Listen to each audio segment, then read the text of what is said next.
Buenas noches, bienvenidos a esta nueva edición de Conferencia de Prensa. Segundo programa de este ciclo y le agradecemos a todos los colegas que de alguna manera o de otra han hecho referencia a lo que fue nuestro primer programa y nos han saludado, contentos en general con lo que ha sido la primera emisión. Y si te parece, ya vamos, Ana, a presentar a nuestro equipo. Sí, porque este es un programa donde estamos los periodistas y queremos poder hacer preguntas, escuchar a nuestros entrevistados y empezamos a presentar a nuestro panel. Martín Canenguícer, periodista de La Nación. Sebastián Abrevaya, diario Página 12. Tenemos también a Pablo de León, periodista del diario Clarín. Gabriel Michi, de Radio América y CN23. Y Carlos Romero, de Tiempo Argentino. Bueno, y sin más vamos entonces a presentar al invitado de hoy. Nuestro invitado de hoy, ahí lo tienen, Agustín Rossi, ministro de Defensa de la Nación. Lo vamos a presentar como siempre con nuestras placas. Vamos a ver qué dicen hoy. 54 años tiene Agustín Rossi. Es ingeniero civil. 4 hijos. Es del signo Libra. Libra, sí. Vamos a ver cómo sigue. Diputado nacional del Frente para la Victoria entre 2005 y 2013. También fue candidato a gobernador de la provincia de Santa Fe en 2011. Concejal de la ciudad de Rosario 2 veces.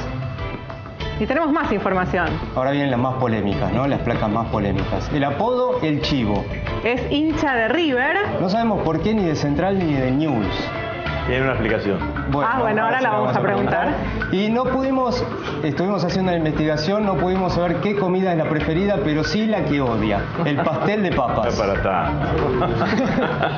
Bueno, antes de pedirle a nuestros compañeros que empiecen con las preguntas, a mí me gustaría preguntarle al ministro por qué le dicen Chivo. Es un apodo de chico, digamos, ¿no? Cuando yo vivía en Vera, en el norte de la provincia de Santa Fe. Por eso el hincha de River, digamos, ¿no? Es una localidad que está más cerca de Resistencia que de Rosario, por decirlo. Está casi en el departamento, está en el límite con el Chaco.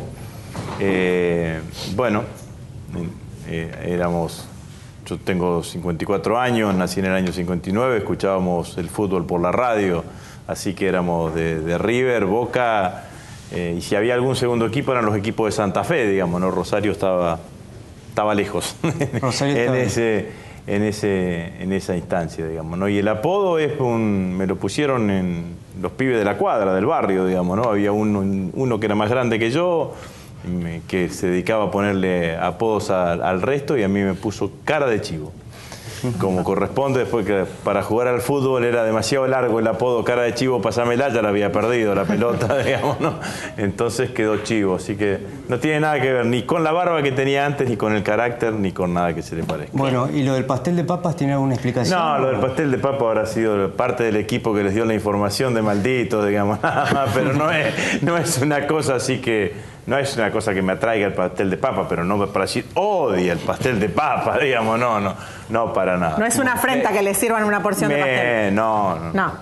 Nací en una familia en donde se comía lo que había, digamos, ¿no? Y si no te gustaba, te quedabas en la mesa hasta terminar el plato, digamos, ¿no? Está bien. Bueno. Si le parece, vamos a pasar a la parte formal de este programa y vamos a dar inicio a las preguntas de nuestros compañeros. Y hoy, para ser democrático, la vez pasada arrancamos desde Martín hacia allá. Ahora vamos a hacer al revés y vamos a arrancar por Carlos, de Tiempo Argentino. Carlos Romero. Bueno, ministro, hoy estuvo usted participando de distintas actividades vinculadas a el recuerdo, ¿no?, de los 38 años del golpe de Estado.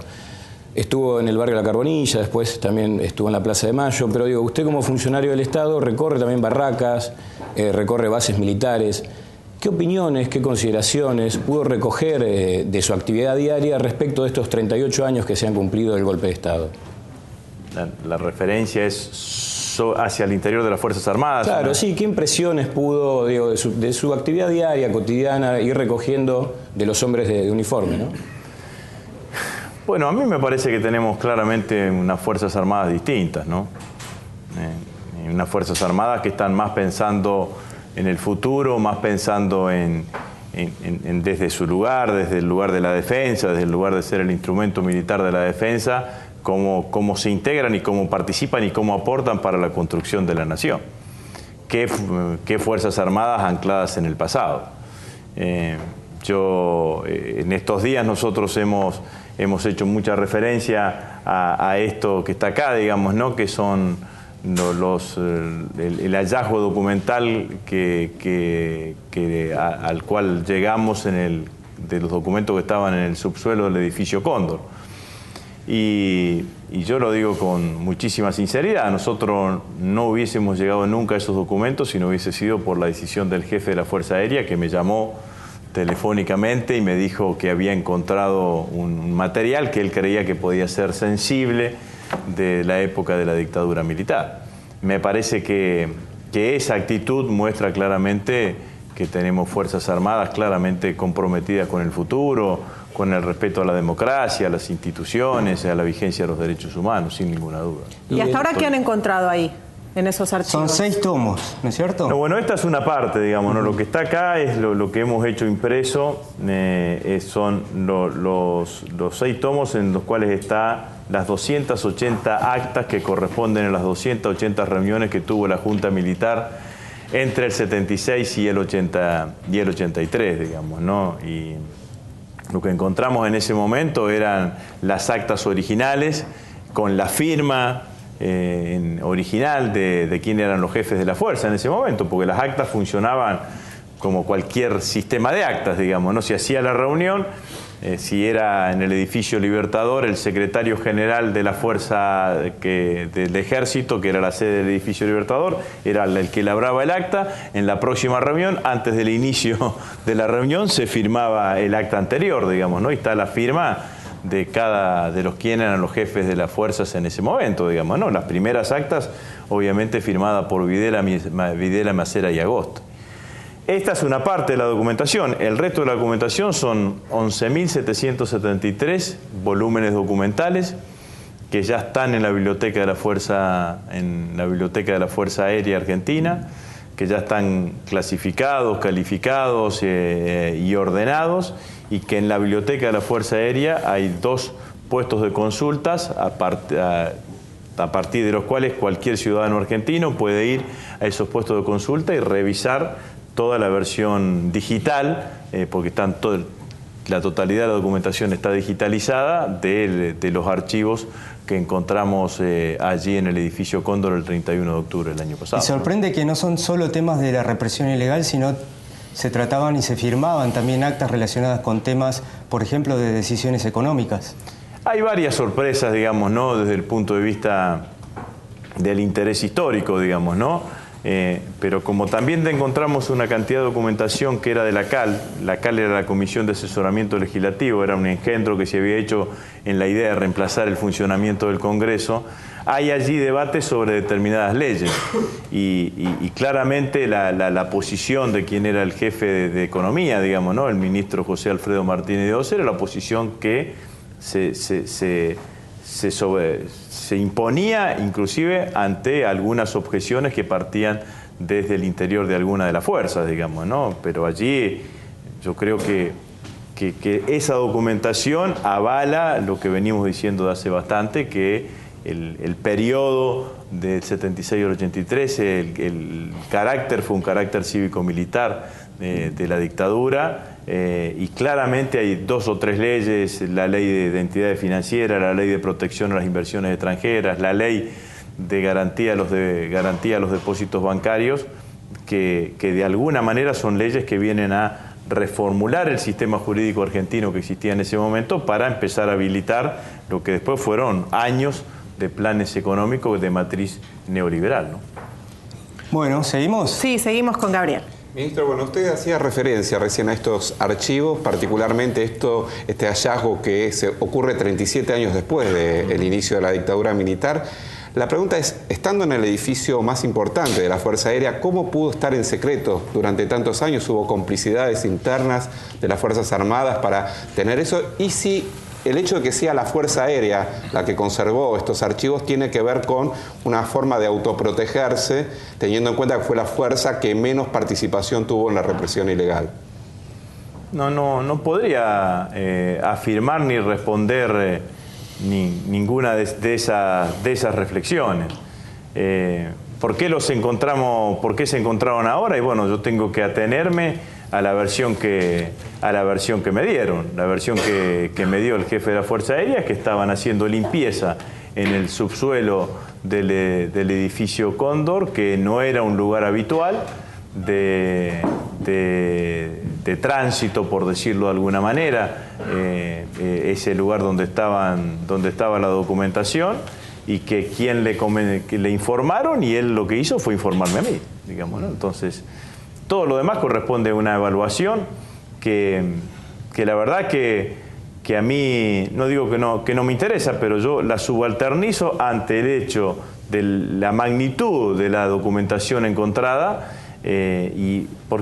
porque la verdad es que yo el primer día que encontramos esto hacía 3 reflexiones directas, digamos, ¿no? La primera reflexión, la importancia de la documentación en sí misma. La segunda reflexión, nosotros llegamos a esto por decisión de uno de los jefes de la fuerza. La verdad es que si con no informarme no hubiese llegado. No era que estábamos nosotros detrás de una denuncia anónima porque teníamos algún dato o porque estaba la justicia actuando detrás de una requisitoria judicial, digamos, ¿no? Y yo creo que esto es claramente valioso. Y el tercer elemento es que si pudimos encontrar esta documentación que se produjo hace 36, 37 años, como decía usted, en buen estado de conservación, ¿por qué no tener las expectativas o retroalimentar las esperanzas de encontrar documentación que todavía hace falta? Digamos, ¿no? Entonces, ¿y cuál es la percepción? ¿Qué fue lo que hice yo ese día antes de ir a la conferencia de prensa en donde informaba el hallazgo? Tomé 2 decisiones. Primera decisión, indicarle a la Dirección Nacional de Derechos Humanos que se ponga a trabajar en la preservación, calificación y clasificación de toda la documentación, con el objetivo que, la verdad que felicitarlos, digamos, ¿no? Porque cumplimos para que estuviese antes del 24 de marzo de este año, digamos, ¿no? Y poder tenerla ordenada a la documentación, pero además a disposición de cualquier argentino que quiera interesarse sobre esta documentación. Y lo otro fue ordenarle a los jefes de la fuerza que intensifiquen la búsqueda o la requisa en todas las unidades militares, digamos, ¿no? En cumplimiento de esa resolución fue que el jefe del ejército nos avisó que en una requisa en Campo de Mayo habían encontrado un archivo en donde estaban los 7.000 los expedientes, digamos, correspondientes, los legajos correspondientes a los 7.000 detenidos en la cárcel de Magdalena, entre los cuales había 315 civiles que nosotros testimonialmente hicimos entrega de alguno de ellos a sus familiares, ¿no? ¿Se presume que hay más documentación de estas características? Yo tengo expectativas, digamos, y tengo esperanza de que las cosas que pudiesen existir las podamos encontrar, digamos, ¿no? Hay un caso que es muy sintomático, digamos. ¿Se acuerdan ustedes que también está ahora cargado en la página archivosabiertos.com las listas negras, entre comillas, digamos, ¿no? Que sí, en un momento quienes informamos, no podían, digamos, ¿no? Claro, actores, actrices, periodistas y demás. Es muy usual en los instrumentos, en los documentos militares, que en la cabecera del documento o en el copete, en la parte de arriba, tenga una indicación que hace referencia al protocolo a seguir con ese documento. Esta información es reservada, esta información debe ser cuidada según la ley tal y tal. Bueno, esas listas, en el último punto de ese protocolo decía: estas listas deben ser incineradas. Y estaban presentes 37 años después o 35 años después. Digo, entonces, ¿cómo no tener expectativa? La verdad es que tenés que tener, que los hallazgos te llevan a tener más expectativas, ¿no? Bueno, ¿seguimos con la ronda de preguntas? Sí, Pablo de León. Sí, primero quiero objetar algo que dijo Talpone, que puso como polémico el punto de que sea ministro hincha de River. Esto no me parece. Jamás podría y después decir que si el ministro va a un recorrido por base militar, si le dan pastel de papa, va a tener una lectura política ese. Ahora ya se sabe. Estuvo bien. Ahora se sabe. Bueno, ahora hablando en serio, Hoy, usted recién hablaba ante la pregunta de Carlos de unas Fuerzas Armadas comprometidas con el futuro, y hoy Eve Bonafini que salió a respaldar al teniente César Milani, de lograr que las Fuerzas Armadas sean nuestras. ¿Qué significaría que las Fuerzas Armadas sean nuestras? Desde una persona que adhiere al proyecto del gobierno. Me parece que lo que quiso decir Eve, yo estaba ahí en el acto, quiso decir Fuerzas Armadas comprometidas con la democracia, comprometidas con el respeto por los derechos humanos, Fuerzas Armadas que tengan un lugar desde el cual claramente poder aportar a la construcción de la nación, digamos, ¿no? ¿Y a usted le parece que los jefes actuales, incluido Milani, representan esto que usted está diciendo? Ese compromiso con la democracia, con... Sin duda, sin duda. Yo creo ciertamente que estamos ante Fuerzas Armadas distintas, Fuerzas Armadas que tienen compromiso con la democracia, compromiso con los derechos humanos, y Fuerzas Armadas que además están, como dije anteriormente, pensando o enfocando su accionar, pensando en el futuro de la fuerza, digamos, ¿no? No son Fuerzas Armadas ancladas en el pasado. ¿Y qué rol cumple en este escenario de Fuerzas Armadas más democráticas y Fuerzas Armadas distintas un jefe que está cuestionado justamente de haber formado parte de la represión durante la dictadura? Yo he explicado durante varias oportunidades, hoy también, la cuestión de Milani, digamos, ¿no? La voy a explicar una vez más. Milani fue durante 4 años el subjefe del ejército argentino.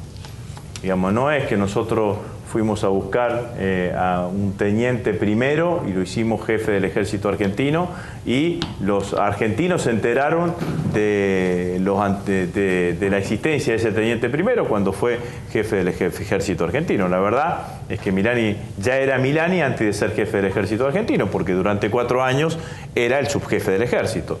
Naturalmente, cuando uno produce una renovación de las cúpulas militares, ¿cuál es la mirada en dónde pone su primera mirada? En el que estaba segundo, digamos, ¿no? Usted quiere renovar la cúpula del ejército, de la Fuerza Aérea y de la Armada. Bueno, en general, la primera mirada está puesta en el segundo lugar. Esto fue lo que hicimos nosotros en el caso de Milani. Lo designamos jefe del ejército. Milani dio un discurso cuando asumió como jefe del ejército en el colegio militar, en donde claramente planteó un ejército comprometido con el proyecto nacional, o de nación, con un ejército comprometido con la democracia y comprometido con el respeto por los derechos humanos. Este fue el discurso de Milani. Enviamos el pliego de ascenso junto con el resto de los jefes al Senado de la Nación.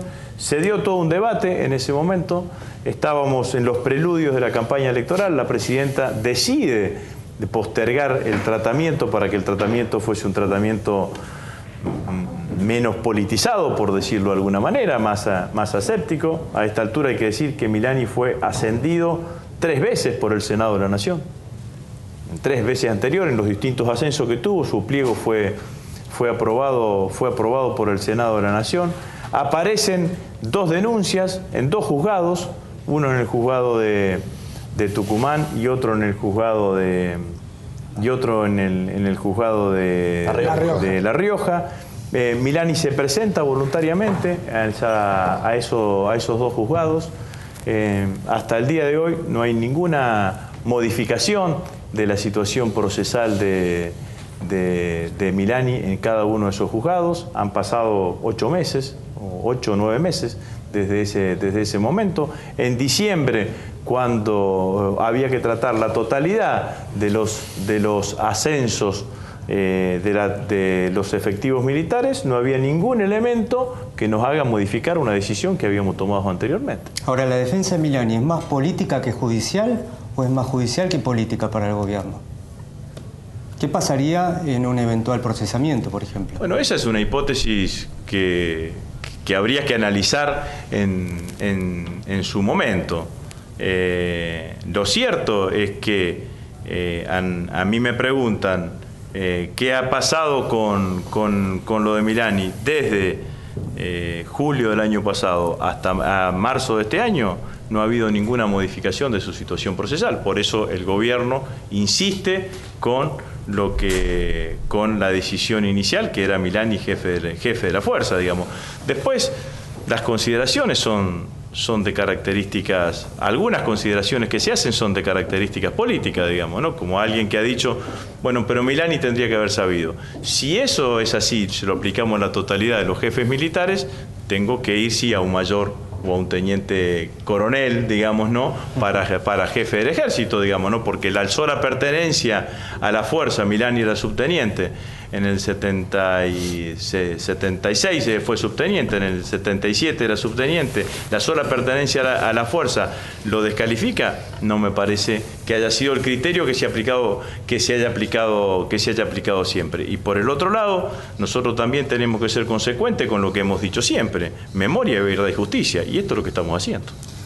Vamos a pedirle a Sebas Abrevaya que le haga una pregunta al ministro. Sí, ministro, bueno, en principio sobre el tema Milani, le pregunto concretamente si finalmente la justicia lo procesa, ¿usted cree que debe, digamos, darle un paso al costado? ¿Se le debe pedir la renuncia? Puntualmente porque el Frente para la Victoria tiene historia de, no vinculado con casos de lesa humanidad, pero sí con otros militares que han sido procesados y se los ha removido del cargo. Si yo contesto esa respuesta afirmativamente, genero ya una situación de debilitamiento del jefe del ejército, que no es mi intención. Así que esa respuesta la vamos a responder en el momento que sea oportuno, en el momento que se den los hechos. Cualquier adelantamiento de una oposición genera una situación que nosotros no queremos entrar en este momento. Milani es el jefe del ejército. Para conducir el ejército se necesita un jefe del ejército que tenga autoridad y que tenga la posibilidad de desplegar su autoridad absolutamente. Entonces, cualquier respuesta mía en esa hipótesis genera una situación que a nosotros nos parece que es inconveniente, no para nosotros como ministerio, sino para lo que significa la propia situación de la responsabilidad de lo que significa conducir el ejército. Martín. Ministro, hace pocos días su par de Transporte e Interior, Florencio Randazzo, dijo algo así como: hemos hecho muchas macanas, usó una palabra bastante más fuerte. ¿Usted comparte esto? ¿Han hecho macanas? ¿Cuáles son esas macanas? ¿Moreno fue una macana de gobierno? Mire, nosotros somos un espacio político que hace 10 años que gobierna la Argentina, ¿no? Un espacio político que en 10 años ha pasado diferentes momentos, diferentes instancias, momentos de niveles amplios de consenso social, y momentos en donde ese consenso social no era mayoritario, por decirlo de alguna manera. Es decir, que hemos gobernado en diferentes circunstancias, en diferentes climas sociales, con diferentes apoyos parlamentarios durante estos 10 años. Creer que un espacio político que ha gobernado durante 10 años no tiene capacidad de autocrítica, no tiene capacidad de reflexión, es equivocarse absolutamente, digamos, ¿no? Cualquier espacio político tiene capacidad de autocrítica, capacidad de reflexión, capacidad de analizar, de ser interpelado por la realidad social que se modifica, o nuevas interpelaciones que aparecen. Ahora, yo siempre he tenido un criterio, digamos, ¿no?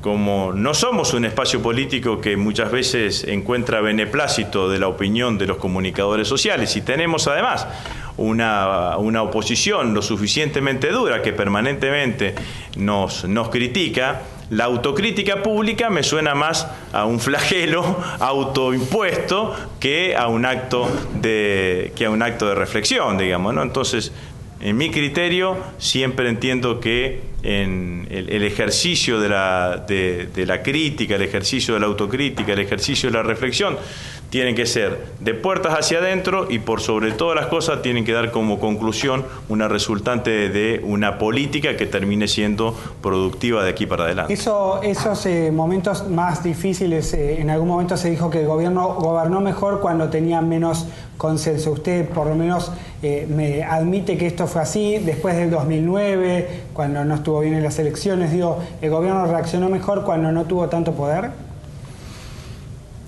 Es imposible entender el 2009 sin el 2008, ¿no? Y entonces nos lleva a pensar si la decisión de la resolución 125 fue una decisión acertada o no, y yo reivindico que fue una decisión claramente acertada, además que marcó una impronta de la idea que tiene el kirchnerismo a la hora de gobernar, digamos, ¿no? Así que la verdad es que no sacaría esa conclusión en forma inmediata. Tenemos leyes que hemos sacado en momentos de teórica debilidad política, leyes importantes como la nacionalización de las AFJP o la ley de medios, y leyes también importantes que hemos sacado en momentos de fortalecimiento político como la nacionalización de YPF, digamos, ¿no? Entonces me parece que esa no es una conclusión a la cual yo arribaría, digamos, ¿no?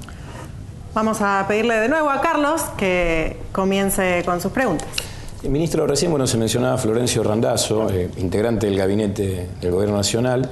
Bueno, Randazzo es uno de los, de los referentes del kirchnerismo que ha dejado, testimonio expreso de su voluntad de llegado a dar a ciertas condiciones, competir de cara a las presidenciales de 2015. Hay otros miembros del kirchnerismo, hombres de peso dentro del gobierno, que también han dejado en claro su intención o su deseo o su pretensión electoral. ¿Qué lectura hace usted de esta cierta proliferación de posibles precandidatos dentro del gobierno? Perdón, Carlos, también déjame preguntar y sumar a esa pregunta si el ministro no tiene pretensiones electorales para el 2015. A mí me parece que nosotros vamos a ir al 2015 sin quien es nuestra principal referente política, quien lidera el espacio político claramente del Frente para la Victoria y quien seguramente tiene la mayor potencialidad electoral del Frente para la Victoria, que es la Presidenta de la Nación, con una imposibilidad constitucional de presentarse a las elecciones. A partir de esa situación, que aparezcan muchos candidatos dentro del Frente para la Victoria, para mí es un dato positivo, digamos, ¿no? Los espacios políticos tienen que empezar a preocuparse cuando no hay candidatos, digamos, ¿no? Porque cuando no hay nadie que quiera representar un espacio político es porque en general ese espacio político tiene baja competitividad electoral. Cuando hay varios que se animan o que tienen la voluntad de protagonizar un proceso electoral tan importante como puede ser la elección de presidente dentro de un espacio político que expresan su voluntad, me parece que muestra la vitalidad y la fortaleza del espacio político. Así que esa es mi mirada, digamos. Bueno, ¿no? Mi mirada personal es que para el 2015 falta todavía mucho y que mis decisiones personales van a ser mucho más adelante. Que no creo que este sea el tiempo de tomar ninguna decisión de tipo personal, y que además yo entiendo que la política es una construcción colectiva, así que en este tiempo también habrá espacio para consultar con compañeros, con dirigentes, con militantes, cualquier tipo de decisión. Hay un vicio de los periodistas que dicen no lo descartó. Usted no lo está descartando. Yo estoy diciendo que no tengo tomada ninguna decisión. ¿Volvería a ser candidato a gobernador de Santa Fe? No es una cosa que me proponga ahora. Bien. ¿Seguimos con la ronda de preguntas? Sí. Hace un tiempo atrás el gobernador Daniel Scioli habló de la necesidad de que las Fuerzas Armadas tengan participación en el tema narcotráfico, en la investigación del tema narcotráfico. Usted explicó que la Ley de Seguridad Interior lo impide esto. Bueno, su opinión sobre este tema y también sobre aquella frase famosa de Andrés Larroque, el titular de la Cámpora, sobre que Santa Fe hay un narcosocialismo. Bueno, la cuestión de las Fuerzas Armadas y el tema del narcotráfico. Nosotros tenemos 2 o 3 leyes que son piramidales, si se quiere, de la democracia, que son la Ley de Seguridad Interior, la Ley de Defensa y la Ley de Inteligencia, ¿no? La Ley de Defensa fue sancionada creo que en el año 88, 89, fue reglamentada recién en el año 2006. Pasaron casi 16 años, 17 años, fue reglamentada con Néstor Kirchner, reglamentó cuando Nilda Garré era ministra de Defensa. Ahí taxativamente queda establecido la imposibilidad de que las Fuerzas Armadas actúen en cuestiones de seguridad interior, digamos, ¿no? No solamente contra el crimen organizado, como puede ser el delito narco, sino también contra lo que se hace referencia, contra la criminalidad común, digamos, ¿no? Si a mí me preguntan mi opinión personal, yo estoy de acuerdo con que sea así, digamos, ¿no? Me parece que las experiencias que yo he visto, lo que yo he encontrado de experiencias en otros países de América Latina, no es una experiencia que yo recomendaría, digamos, ¿no? Además porque quizás a favor nuestro, en otros países de América Latina no existen lo que se llaman agencias de seguridad intermedias, digamos, ¿no? Que son, o agencias intermedias que son prefectura y gendarmería, digamos, ¿no? Que son agencias que funcionan en el ámbito de la seguridad y que nacieron de una fuerza armada, entre comillas, militarizadas. Así que me parece que este es el escenario que tenemos, digamos, ¿no? En otros países ha generado un aumento de la violencia y un aumento de la cantidad de muertes, digamos, ¿no?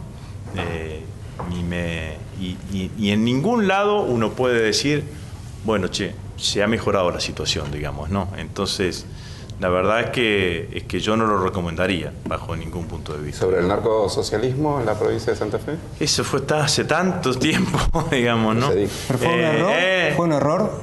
Fue una expresión en el marco de un debate. Si yo me pongo a contar la cantidad de cosas que nos han dicho en la Cámara de Diputados desde la oposición, la verdad es que podrá ser una expresión más feliz o menos feliz en el marco de un debate. Lo que generó el escándalo fue que la oposición se levantó y se fue de la sesión. Ahora sí, nosotros en la Cámara de Diputados, cada vez que nos decían las cosas que nos decían, nos levantábamos y no había nunca sesión, digamos, ¿no? Entonces, me parece que la resolución podría haberse marcado desde otro lugar en ese momento, digamos. No. Creo que tuvo toda la repercusión que tuvo también por quien la emitió, digamos, ¿no? Andrés Larroque es diputado nacional, pero es el secretario general de la Cámpora, y entonces se montó toda una cuestión alrededor de ese tipo. Ahora, pero vuelvo a decir, digamos, ¿no? La verdad es que las cosas que uno ha escuchado, yo he escuchado como presidente del bloque de diputados por parte de la oposición, si hubiese reaccionado de la misma manera, hubiese tenido que irme una cantidad de veces de la sesión. Y en todo caso, la reacción de un parlamentario no es irse de la sesión. La reacción de un parlamentario es a un discurso fuerte, se responde con un discurso fuerte, o se impugna ese discurso también con argumento fuerte, pero no haciendo el escándalo que se hizo. Usted conoce muy bien Santa Fe. ¿Por qué el narcotráfico elige y se hace fuerte en Santa Fe? Bueno, yo tengo una hipótesis. No como ministro de Defensa, digamos, no hablo como ciudadano santafesino, como hombre que vive en la ciudad de Rosario y que además la tengo escrita porque antes de ser ministro de Defensa escribí un librito sobre la seguridad en Santa Fe que tuve el honor que me lo prologara Arlanian. Mi hipótesis es que en Santa Fe, en Rosario, lo que pasó fundamentalmente fue el alto nivel de complicidad policial. El alto nivel de complicidad de la fuerza de seguridad ha hecho que el crecimiento del delito narco haya sido importantísimo en la ciudad de Rosario. Fíjese que la investigación que está impulsada por el gobierno provincial ahora y que encabeza la justicia provincial, creo que tienen de la banda de los monos 32 detenidos, el 40% son hombres de la fuerza de seguridad. Digamos, ¿no? Entonces esa es mi hipótesis principal. Continuamos con la ronda de preguntas, Pablo. Recién le preguntaba en 2015, usted dijo, como dicen tantos otros políticos, que todavía es temprano y todo eso, pero usted forma parte de la corriente nacional de la militancia, que están haciendo actos, si no me equivoco, los otros días, uno en la provincia de Buenos Aires. Le pregunto así dos definiciones cortitas al pie sobre usted con Scioli, o ustedes en su sector con Scioli, ¿se llevan bien? ¿Harían algún tipo de acuerdo o le parece que hay diferencias políticas importantes? Primero, la Corriente Nacional de la Militancia no es un espacio político que nace para esta coyuntura electoral, digamos, ¿no? Es un espacio político que nació en el 2010, específicamente el 17 de octubre del 2010. En 2010 todavía Néstor estaba vivo, digamos, ¿no? Y con una conversación con él, digamos, ¿no? Así que la idea de fortalecimiento de este espacio político tiene que ver fundamentalmente con un espacio político que se identifica claramente en lo que significa el liderazgo de la Presidenta de la Nación y estamos convencidos del proyecto y del proceso político que empezó el 25 de mayo del 2003 y que creemos que fundamentalmente el 10 de diciembre del 2015 ese proyecto político tiene que seguir gobernando la Argentina. Nosotros buscamos claramente y trabajamos para que ese 10 de diciembre del 2015 el gobierno, la Presidenta de la Nación le traspase el poder ejecutivo a alguien que gobierne en el mismo sentido que venimos gobernando a partir del 25 de mayo. Bueno, ahí me eludí un poquito, pero digo Massa, pastel de papa directamente, con Massa. Y nosotros estamos hoy acá y Massa está en Estados Unidos, ¿no? Hay una diferencia importante, ¿no? Yo creo que Massa es el nuevo Menem. Massa es la reencarnación de Menem. Y el kirchnerismo va a pelear en el 2015. ¿Va a pelear el kirchnerismo contra Massa, contra Macri o contra Scioli? No, Scioli es un dirigente de nuestro espacio político. Que a mí hay diferencias sobre sus posturas políticas, como recién explicabas alrededor de esta mirada sobre lo que significa la participación de las Fuerzas Armadas en la cuestión del narcotráfico. Eso es así, pero bueno, esas diferencias se tendrán que resolver en el marco de un proceso de primarias, digamos, ¿no? Pero Scioli es parte del espacio político del Frente para la Victoria y tengo entendido que va a participar de las primarias del Frente para la Victoria. Cuando usted participa en unas primarias, tiene que aceptar el resultado. No es que si el resultado no sale como uno quiere, cambia, digamos, ¿no? Los otros espacios políticos son espacios políticos opositores al gobierno, digamos, el que encabeza Massa, el que encabeza Macri, o el que encabeza Cobos, Wiener, digamos, son espacios políticos opositores al gobierno, así que seguramente el Frente para la Victoria tendrá una primaria. En el marco de esa primaria se elegirá quién es el candidato, quiénes son los candidatos que lo representen y trabajaremos todos para que ese candidato gane las elecciones. Ministro, vamos a proponerle una sección que tenemos aquí en el programa que se llama ratificar o rectificar los textuales que usted dijo a lo largo de esta entrevista, para que después nadie pueda decir que lo sacamos de contexto. Le proponemos que ratifique o rectifique las frases que hemos dicho hasta ahora. Vamos a pedirle a nuestro director que las vaya poniendo, así usted nos cuenta. Ahí atrás suyo la tenemos. El discurso del general Milani es de compromiso con la democracia y fue 3 veces ascendido por el Senado. ¿Ratifica o rectifica? Ratifico. Muy bien, vamos a la siguiente. Con la crítica que recibimos de muchos medios y de la oposición, la autocrítica pública me suena a un flagelo. Lo ratifico absolutamente. Tenemos más. No tengo tomada decisión para el 2015. Que haya muchos precandidatos en el Frente para la Victoria es positivo. También lo ratifico. ¿También? Ratifica todo. Bueno, lo interpretamos bien, evidentemente. Muy bien. Reivindico que la resolución 125 sobre las retenciones al campo fue una decisión acertada. ¿La volvería a proponer, la volvería a sostener en la Cámara de Diputados? Eso no lo dice usted. No, eso no. Vamos por parte. Sería una pregunta. Vamos por parte, porque si aprovechamos y le repreguntamos. No. Eso es lo que... Corrige. Lo que dije, y lo dije en términos generales, porque yo creo que de ese debate... quedó claramente expresado un espíritu claramente transformador que lleva adelante el kirchnerismo y que después se encontró en otras leyes profundamente anticorporativos. Yo creo que ese debate fue uno de los primeros debates, o quizás el debate más intenso, en donde claramente pusimos en juego esto de políticas versus corporaciones o democracia versus corporaciones, digamos, ¿no? Es un debate en donde el Estado se paró en el lugar de defender el interés general frente a un sector que defendía su propio interés corporativo. Una decisión, si yendo por eso, una decisión de que si esto hoy se puede volver a poner o no, la verdad, que no me corresponde a mí opinar sobre eso, pero me parece que claramente estamos lejos de esa situación, digamos. Nos queda un textual más que vamos a compartir con usted para que nos lo ratifique o rectifique. Ahí está. Massa es el nuevo Menem. Sí, es así. Lo ratifica.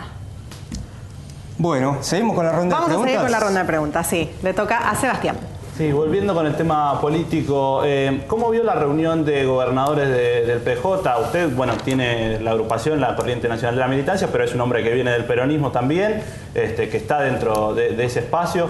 ¿Cómo ve la posibilidad también de que gobernadores que hasta ahora estaban en la vereda de enfrente, como de La Sota o el gobernador de San Luis, se vuelvan a sumar al PJ y, bueno, capaz surja una liga de gobernadores como hubo en otro tiempo?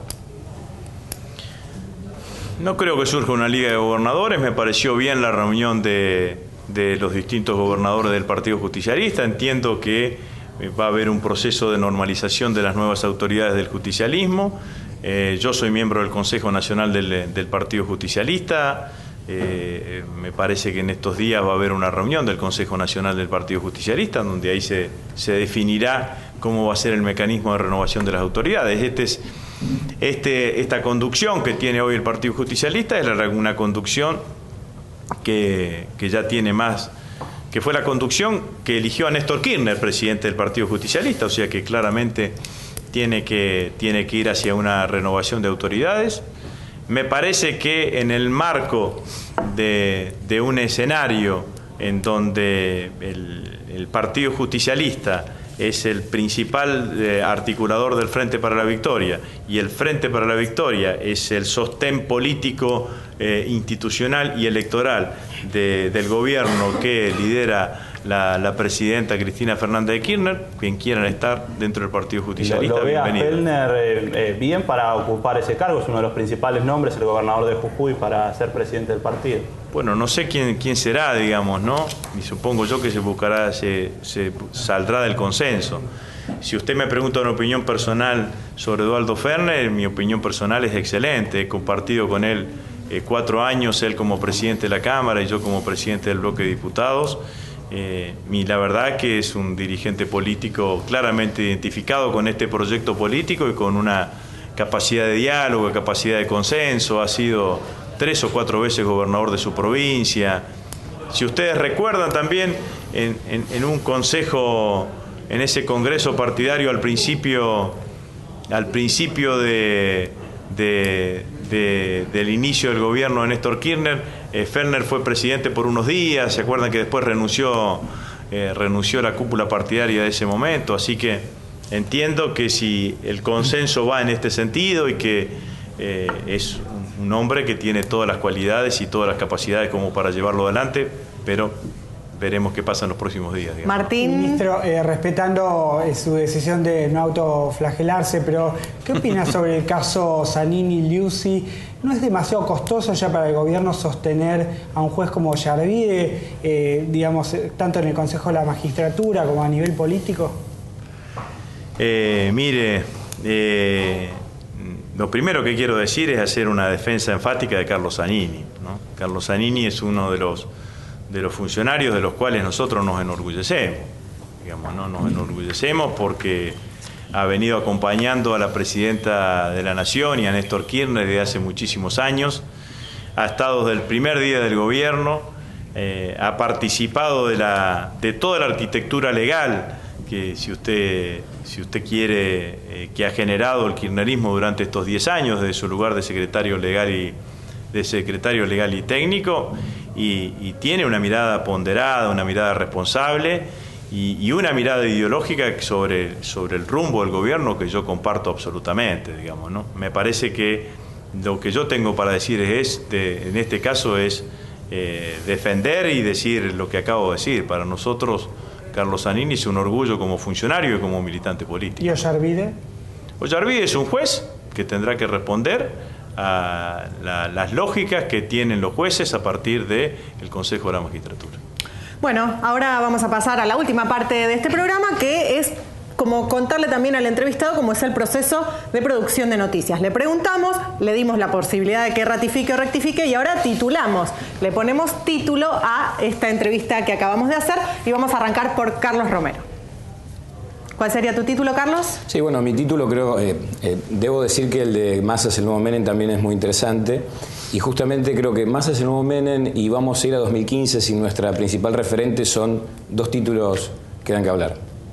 Gabriel Michi. Sin duda, coincido con Carlos, el título más vendedor es Massa es el nuevo Menem, pero también el tema de la referente del 2015 me parece central.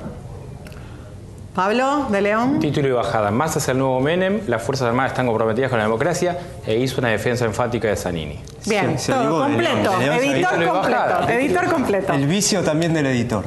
Bueno, seguimos con... Sí, supongo que va a ser unánime el tema de que Massa es el nuevo Menem, pero también Fellner tiene todas las cualidades para ser presidente del PJ, me parece que también es un buen título. Puede debatir con los títulos, ¿eh? Está permitido. Está permitido que debata con los títulos. Y nos queda el de Martín. No tengo nada para opinar. No puedo disentir con mis colegas. Massa es el nuevo Menem, cerrada defensa de César Milani. Bien, bueno, ahí está lo que nuestros colegas interpretaron que es lo destacable de esta entrevista. Le agradecemos muchísimo a nuestro entrevistado por haberse sometido a esta conferencia de prensa. Y le queremos agradecer y además ser honestos en este sentido. El ministro aceptó venir y sin ningún tipo de condicionamientos a responder todo tipo de preguntas. A este programa están invitados todos, oficialistas, opositores, los que están en el medio. Estamos invitándolos, esperemos que vengan y aprovechen la posibilidad. Muchas gracias por estar del otro lado y muchas gracias hoy, especialmente en este 24 de marzo, y siempre decimos nunca más.